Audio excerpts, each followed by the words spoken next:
Salut tout le monde, aujourd'hui on va parler d'IA. Donc concrètement en fait on va parler surtout de l'IA dans l'application du digital marketing et surtout les conneries que moi j'ai faites en utilisant l'IA et en pensant être plus malin que les autres. Mais au final en fait pour l'instant c'est encore assez limité et je vais revenir là-dessus dans la vidéo. Je vais vous expliquer ce que j'ai fait et pourquoi ça n'a pas marché. Si vous savez pas encore qui je suis, mon nom c'est Basel Kamel, je suis le fondateur de LBL Agency SARL et ce qu'on fait c'est qu'on aide les petits business locaux à exploser leurs chiffres grâce au digital marketing. Allez, à l'endroit dans le sujet, l'intelligence artificielle. Alors, aujourd'hui, on a entendu parler de ChatGPT, de Midjourney, de Ad Creative IA et plein d'autres logiciels aujourd'hui qui tournent et que vous pouvez utiliser gratuitement. Au début, tout le monde avait vraiment peur de perdre leur boulot à cause de ça. Spécialement les copywriters, ils avaient vraiment peur de perdre leur boulot. Ils se disaient que l'intelligence artificielle était beaucoup plus efficace, était beaucoup plus rapide et donc du coup, pouvaient faire leur travail en 2-2.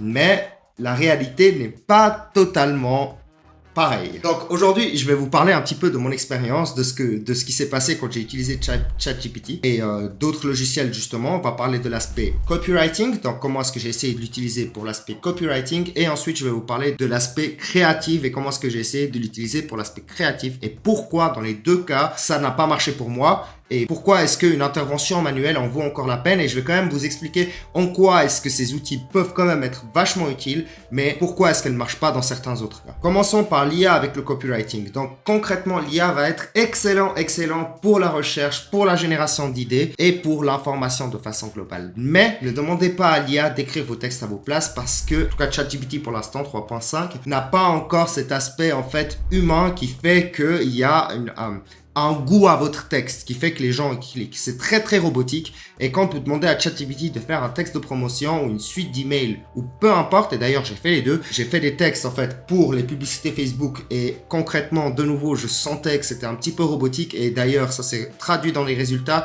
On a eu beaucoup moins de chiffres que d'habitude à cause de ça. Donc du coup concrètement il n'est pas encore performant pour vous écrire les textes et pour apporter les nuances et faire passer à l'action les personnes. Donc il vaut mieux l'utiliser pour la recherche. J'ai aussi essayé de lui faire écrire une séquence d'emails que j'ai envoyé, donc du cold mailing. Donc je parle pas de newsletter, je parle de cold mailing, donc le fait de contacter des personnes à froid pour leur proposer nos services.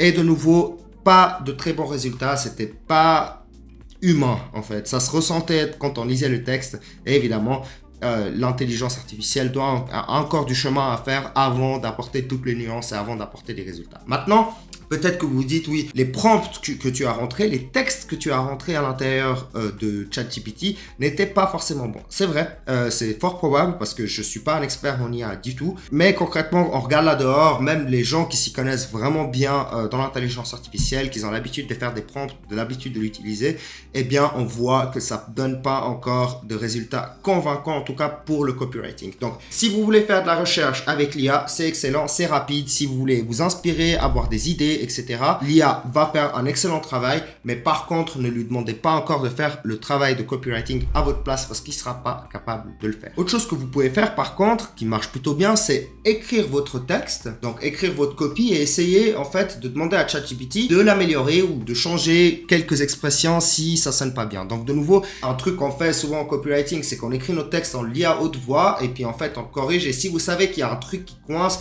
demandez à ChatGPT justement de corriger l'expression ou la grammaire ou l'orthographe et comme ça en fait vous êtes sûr que le texte est français.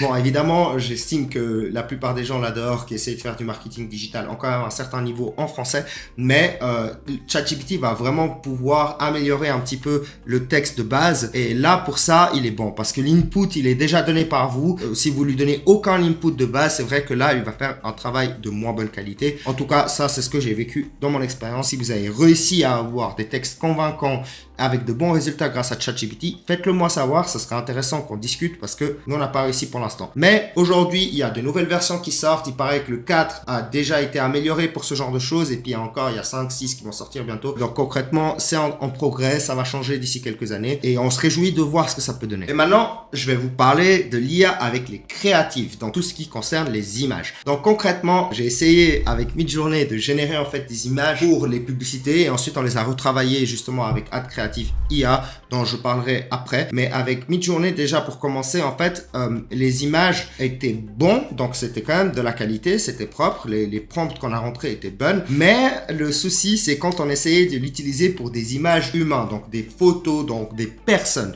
Et là, vraiment, ça se ressentait que c'était pas naturel. Et pareil pour les publicités, elles n'ont pas forcément réussi à ce moment-là parce qu'on a mis des visages humains et ces visages humains paraissaient fake parce que générés par l'intelligence artificielle. Par contre, pour tout ce qui est objet ou bien immeuble ou bien paysage, eh bien, en fait, vous pouvez utiliser Midjourney pour ça parce que, en fait, concrètement, ça peut faire envie. Et on l'a fait justement avec une maison. On a demandé à Midjourney de nous faire une maison moderne dans un paysage suisse et ça a généré beaucoup de clics parce que la maison moderne était vraiment stylée et concrètement ça marchait bien, les gens cliquaient, ça les intéressait et ils rêvaient en fait d'avoir cette maison là, donc ils cliquaient et puis on a réussi à générer pas mal de leads grâce à ça. Donc une maison ou un objet, ça peut vraiment faire le travail. Vous pouvez vraiment faire le travail avec Midjourney et générer des images qui sont convaincantes. Par contre, c'est là où je viens sur adcreative.ia. C'est une technologie, c'est une plateforme qui va vous permettre en fait de créer une pub à partir d'une image. Et comme je l'ai dit dans différentes vidéos, les pubs qui sont trop graphiques, où il y a trop de couleurs et qui sont pas organiques, eh bien, c'est très joli, mais le problème, c'est que les gens, ils le voient tout de suite et ils ne cliquent pas parce qu'ils savent que c'est une publicité directement au premier coup et du coup, ils swappent directement le plus vite possible parce qu'ils n'ont pas envie d'être dérangés pendant qu'ils sont en train de scroller. Donc, si vous utilisez Ad Creative IA, le problème que vous allez avoir, c'est que ça va être très joli. Vous allez vous dire, ah, c'est des publicités de qualité, mais le problème, c'est que les gens, ils voient que c'est une pub et ils n'ont pas envie de cliquer. Donc, Ad Creative IA, ils vont vous donner des chiffres, des scores de conversion qui sont extrêmement élevés. C'est honnêtement, pour l'instant, pas du tout le cas. Donc, ne vous faites pas avoir. Ça marche pas encore. Et surtout, c'est beaucoup trop graphique et beaucoup trop professionnel pour générer des conversions. Maintenant, ça, c'était notre expérience. De nouveau, si vous avez une autre expérience, si vous avez réussi à générer du chiffre grâce à adcreative.ia, dites-le moi dans le commentaire. Encore une fois, peut-être qu'on s'y est mal pris, mais vraiment, on a vraiment pris des images, on a importé, on a suivi le processus, on a fait un CTA, donc un call to action. Et le problème qu'on a eu, c'est que on n'avait pas de conversion parce que c'était trop pro. C'était beaucoup trop pro. Et les gens n'avaient pas envie de cliquer sur des pubs qui sont trop pro. Et les gens n'arrivaient pas en fait à se connecter à la publicité. C'est ça le truc. Il faut pouvoir générer une émotion, pouvoir générer en fait quelque chose qui va les faire passer à l'action à travers la publicité. Et ça, généralement, les images organiques seront bien mieux que des images beaucoup trop pro, inhumains, on va dire. Alors du coup, j'en ai fini pour aujourd'hui. J'espère que ça vous aura utile. C'était notre petite expérience avec l'IA. Donc je vous ferai encore d'autres vidéos qui concernent ça.